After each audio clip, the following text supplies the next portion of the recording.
శ్రీరాఘవం దశరథాత్మజమప్రమేయం సీతాపతిం రఘుకులాన్వయ రత్నదీపం ఆజానువాహం అరవిందదయాల్తాక్షం రామం నిశాచర వినాశకం నమామి.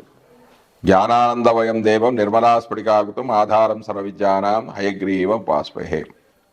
దేవానాంచ ఋషీరాంచ గురుకాంచన సన్నిభం వందనీయం తిలోకేశం తం నమామి బృహస్పతి.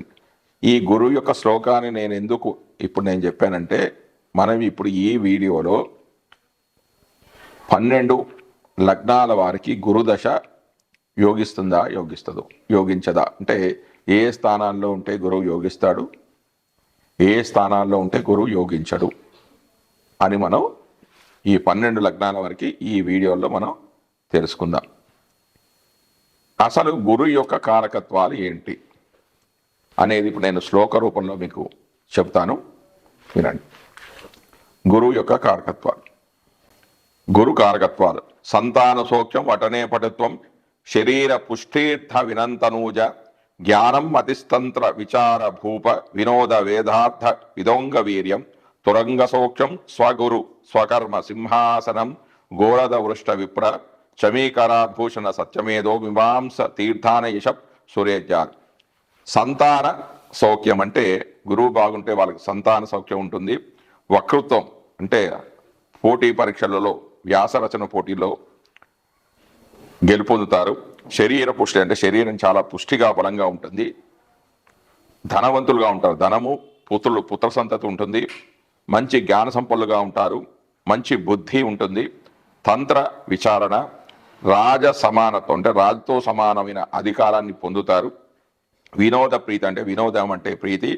వేదార్థ జ్ఞానాన్ని కలిగి ఉంటారు. శరీర బలము, గుర్రాలు అంటే నేటి కాలంలో వాహనాలు, అనేకమైన వాహనాలు, కార్లు, 2 వీలర్స్ లాంటివి కలిగి ఉంటారు. గురువు తండ్రి నుంచి వచ్చే వృత్తి విద్య, ముఖ్యంగా అంటే తండ్రి అర్చక వృత్తి చేస్తే కుమారులు కూడా అదే ఒక వృత్తిని చేపడతారు. తండ్రి లాయర్గా స్థిరపడితే అదే వృత్తిని కొడుకులు కూడా చేపట్టే అవకాశం ఉంది. అంటే ఎవరి జాతకంలో అయితే గురువు బలంగా ఉంటే వాళ్ళకి.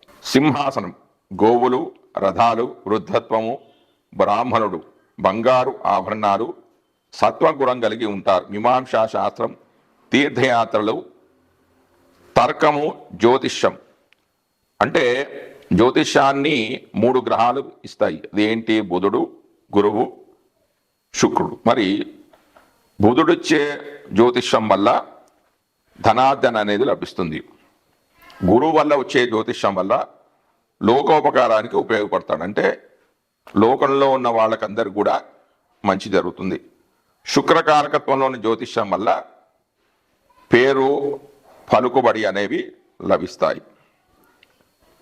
యురేనియస్ కారకత్వంలోని జ్యోతిష్యం వల్ల నూతన ఆవిష్కరణలకు ఉపకరిస్తుంది. అంటే యురేనియస్ వల్ల కొత్త విషయాలను కనుక్కుంటారు. ఉదర రోగాలు, పెద్దన్న, తపస్సు, రాజ గౌరవము, శివోపాసన, వాత కఫ ప్రకృతి మొదలైనవి ఇవి ఉత్తర కారకత్వంలో చెప్పబడ్డాయి. గృహము, శబ్ద శాస్త్రము, స్వర్గం అంటే 12లో గురువు ఉంటే స్వర్గలోక ప్రాప్తి కలుగుతుంది. వాహన సౌఖ్యం కలుగుతుంది. పల్లకి, ఏనుగు, గుర్రము, యజ్ఞాది క్రతువులు, కర్మాచరణ, ఆచారము, మంచి సాంప్రదాయాలు పాటిస్తారు. ఛాందసవాదం అనేది ఎక్కువగా ఉంటుంది. సృజనత్వము, శాంతంగా ఉంటారు. మంత్రిత్వము, ఐశ్వర్యము, ఇది ఐశ్వర్యం కలిగి ఉండడం అంటే నిత్యావసరాలకు ఉపయోగపడుతుంది. బంధువృత్తి బాగా కలుగుతుంది. దయా దాక్షిణ్యాలు కలిగి ఉంటారు. దయభక్తి, సత్యం అంటే శుక్రకారకత్వంలోని సత్యం, ఇతరులకు కష్టం కలిగించని ప్రియత్వము. గురుకారకత్వంలోని అప్రియ సత్వము కూడా కావచ్చు. ద్వితీయ వివాహము, ప్రబంధ రచన, కావ్యము, గ్రంథ రచన, వాత శ్లేష్మ ప్రకృతి, అగ్నిబాధ్యం అంటే అజీర్ణాన్ని కూడా కలిగిస్తాడు, అంటే గురువు బాగలేకపోతే అజీర్ణమైన వ్యాధులు వస్తాయి. దంతాలు, తపస్సు, ధాతృత్వము, నిక్షేపము, జ్యేష్ఠ సోదరులు, వాచారత్వం అంటే అధికంగా మాట్లాడడం, మృదుశిలలు, పశు సంపద, శుభకార్యాలు, సభారంజకత్వం అంటే తన మాటల ద్వారా సభను రంజింపజేయడం, పౌష్టిక కర్మలు అంటే శుభకర్మలు, శాంతి కర్మలు అవలంబించడం, తీర్పు చెప్పడం అంటే న్యాయంగా తీర్పు చెప్పడం, న్యాయశాస్త్రము, పురపాలన, ఆసనము, సాధనా బలము, యోగాభ్యాసము, గురుతత్వము అంటే బోధన, అంటే చెప్పడం, మాట్లాడము. మంత్రోపదేశం అంటే మంత్రాన్ని ఉపదేశించడము. ఆధ్యాత్మిక జ్ఞానోపదేశం చేయడము.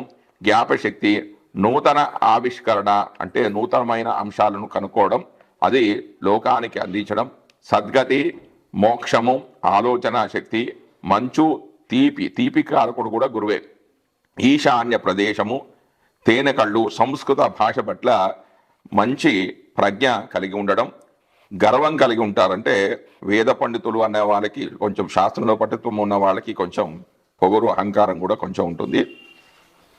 ఆడంబరం లేని వేషం అంటే చాలా సింపుల్సిటీగా ఉంటారు. స్థూలమైన శరీరం అంటే కొంచెం లావుగా, కొంచెం పొట్టిగా కూడా ఉంటారు. పచ్చని కన్నులు, జుట్టు, హృదయము, పాత్రలు, మోకాళ్ళు. సద్వ్యయము అంటే ఖర్చు అనేది మంచి వాటికి ఖర్చు చేస్తారు. అంటే దాన ధర్మాలకు, యాత్రలకు, దేవాలయాలకు ఖర్చు చేస్తారు. రథము, దాచబడిన సొత్తు, గేదెల పాడి, ప్రతాపము, కీర్తి, మనవడు, ఉబ్బురోగము, గజ సంపద, వేదాంతము, ప్రపితామహుడు అంటే ముత్తాత కారకుడు కూడా గురువే. భవనాలు, పితామహుడు తండ్రి. దేవేంద్రుడు, ఇంద్రపూజ అనేది గురుదోషాలను తొలగిస్తుంది అని ప్రాచీన సాంప్రదాయం. కానీ ఈ కాలంలో ఎవరు కూడా ఇంద్రుడిని పూజించడం లేదు. దాని బదులుగా దత్తాత్రేయ పూజ, మంత్రస్మరణ గురుదోషాలను హరిస్తుందని ప్రస్తుతం వాళ్ళు భావిస్తున్నారు. శిశిర ఋతువు, తొడలు, పరోపకారం, ఇతరులకు ఉపకారం చేయడం. దీనులు దోషం చేసినా అంటే తప్పు చేసినా కూడా వాడిని దయతో క్షమించడం. ఉత్తరాభిముఖ ప్రీతి, కొవ్వు, పాతబట్ట, మంత్రశక్తి, పవిత్ర జలము. మెడ, ప్రేక్షక ఆమోదం అంటే ప్రేక్షకులను మెప్పించడం. తన వాక్చాతుర్యం ద్వారా ప్రేక్షకులను మెప్పించడం. బ్రహ్మస్థాపన, సర్వకాల బలము. మాసము అంటే గురుడు లగ్న నవాధిపతి అయినప్పుడు ప్రశ్నాకాల పరిమితి మాసం. ద్రాక్షారసము, తీయని పానీయాలు, పొడవు, సౌమ్యత, ఇతరులను అర్థం చేసుకోవడము, సహేతుకమైన చింతన. శివ ఉపాసన, నిష్ఠూర భాషణ అంటే ఇతరులు ఏమనుకుంటారో అనేది లేకుండా స్ట్రేట్ ఫార్వర్డ్గా మాట్లాడడం. చాలా ఉత్సాహంగా ఉండడం. ప్రాపంచికమైన జ్ఞానము, అనుకూల భావన అంటే పాజిటివ్ థింకింగ్ అనేది ఉండడం. నిజాయితీగా ఉండడం. వివేకము, పరిశోధన, దక్షత, మనోవికాసము, మనస్థైర్యము, విశాల దృక్పథం కలిగి ఉండడం. పేరు ప్రతిష్టలు, గౌరవ సాధన, మత సంస్థలు, విద్వత్ పరిషత్తులు, ఆధ్యాత్మిక జీవనము, కాలేయము, రక్త ప్రసరణ స్తంభించడము, ఊపరితిత్తులు, అతి చెట్టు, కంద, బఠానీ, ఉప్పు, కోట్లు, రక్తం చెడిపోవడము, మూర్ఛ, లివర్ వ్యాధులు, పసరికలు, నంజు, చిగుళ్ళ నుంచి రక్తం కావడము, నాసికా వ్యాధులు, మూత్ర రోగాలు, పుళ్ళు, నారీ కురుపులు, మధుమోహం, ఎగ్జిమా, చర్మ వ్యాధులు, పూర్వాచార పరాయణత, మేధస్తు, వేదాంత ప్రజ్ఞ, దేవాదయ ధర్మాదయాలు, పసుపు రంగు మొదలైనవి గురువు కారకత్వాలని చెప్పబడ్డాయి. తర్వాత గురువు మహాదశలో ఫలితాలు ఏ విధంగా ఉంటాయి?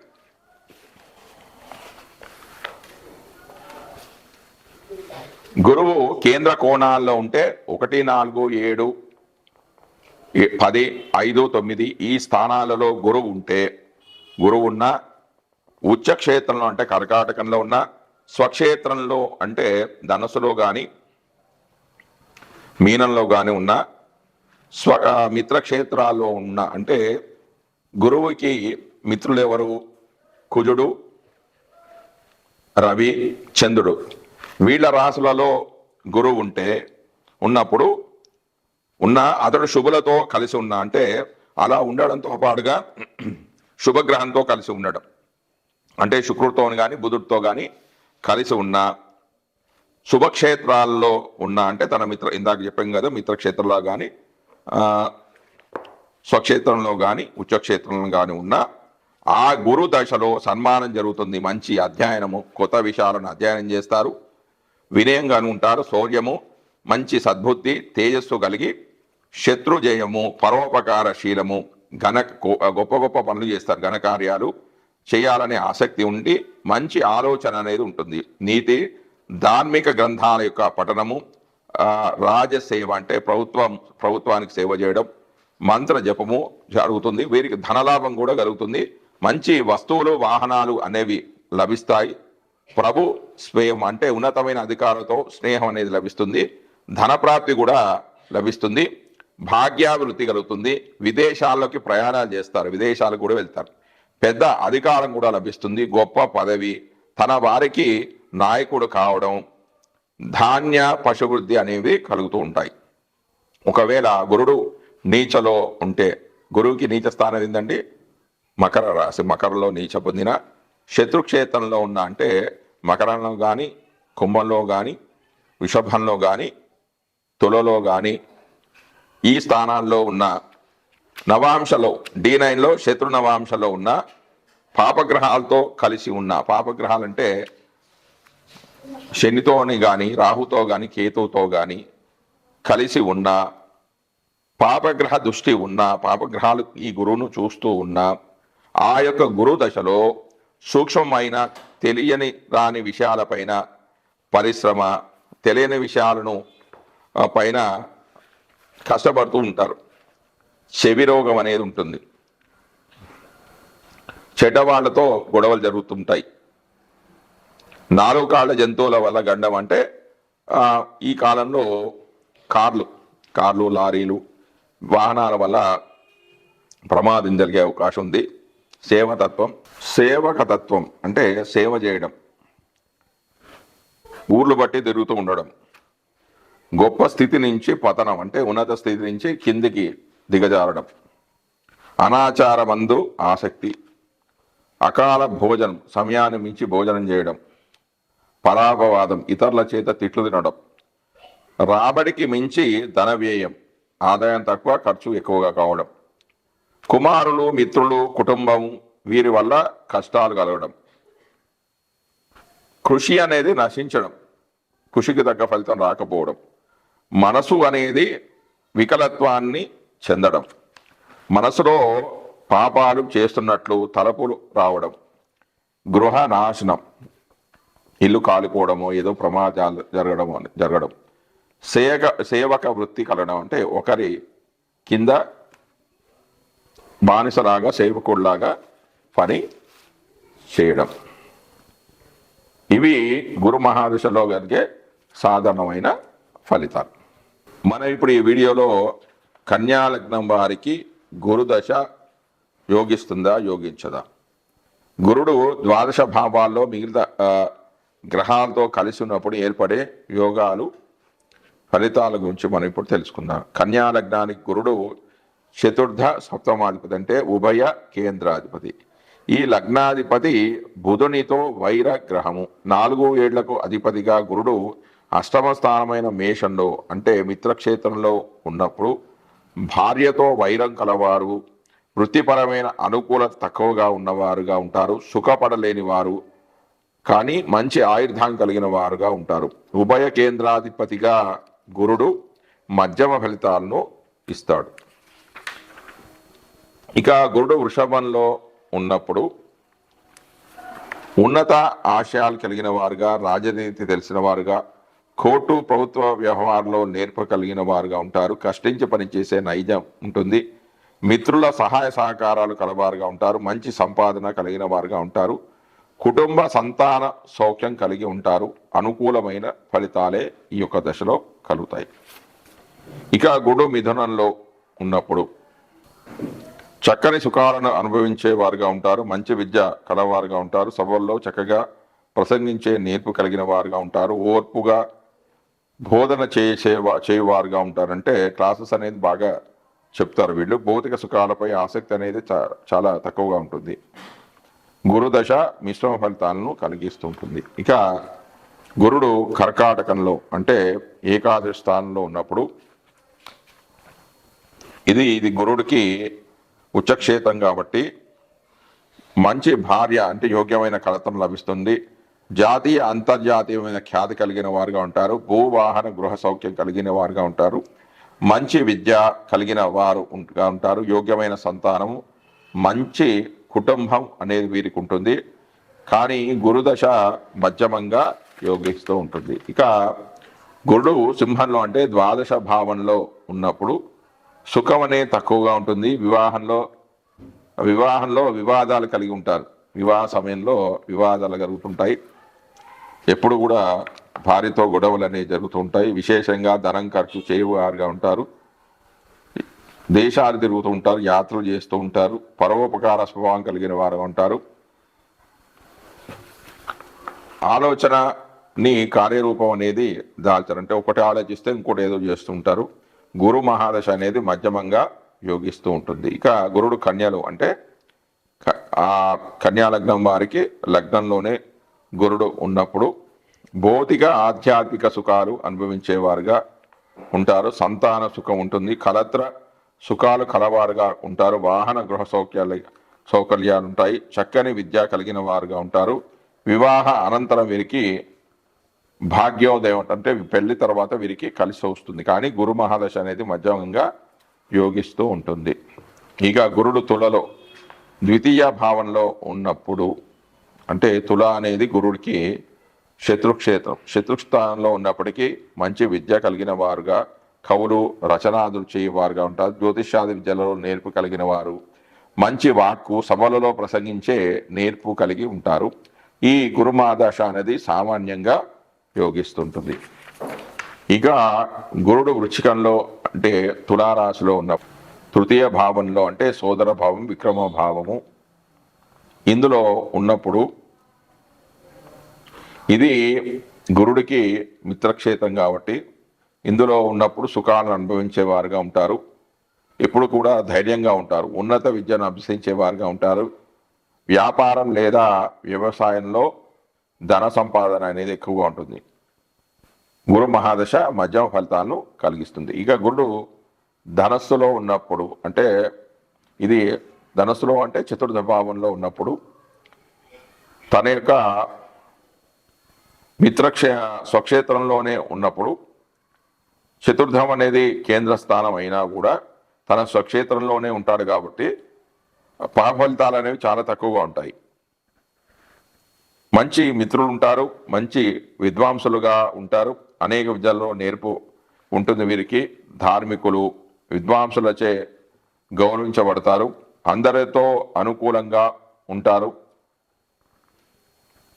గురుడు ఉభయ కేంద్రాధిపతి దశ కావడంతో ఈ దశ అనేది వీరికి యోగించదు. ఇక గురుడు మకరంలో అంటే పంచమ భావంలో ఉన్నప్పుడు మకరం అనేది గురుడికి నీచ స్థానం కాబట్టి దశ అనేది అంతగా యోగించదు. అంటే కష్టించి పని చేస్తే కానీ ఫలితం రాదు. అంటే ఆశించిన ఫలితం అనేది ఉండదు. సంతానపరంగా ఇది పంచం అనేది సంతాన స్థానం కాబట్టి సంతానపరంగా కొన్ని ఇబ్బందులు ఉంటాయి. తద్వారా అసంతృప్తి అనేది ఉంటుంది. విద్యలో రాణింపు అనేది చాలా తక్కువగా ఉంటుంది. చెడు ఆలోచనలు అనేవి ఎక్కువగా వస్తూ ఉంటాయి. దశ అనేది సామాన్యంగా యోగిస్తుంటుంది. ఇక గురుడు కుంభంలో షష్టమ భావంలో ఉన్నప్పుడు సుఖాలు తక్కువగా ఉంటాయి. వివాహంలో సుఖం లేని వారు, వివాహం ఆలస్యం అవుతుంది. రహస్య విద్యలలో నేర్పు కలిగి ఉంటారు. కుటుంబ జీవితంలో వివాదాలు ఎక్కువగా ఉంటాయి. భార్యతో అనుకూలత అనేది ఉండదు. సంతాన వైరం కలిగి ఉంటారు.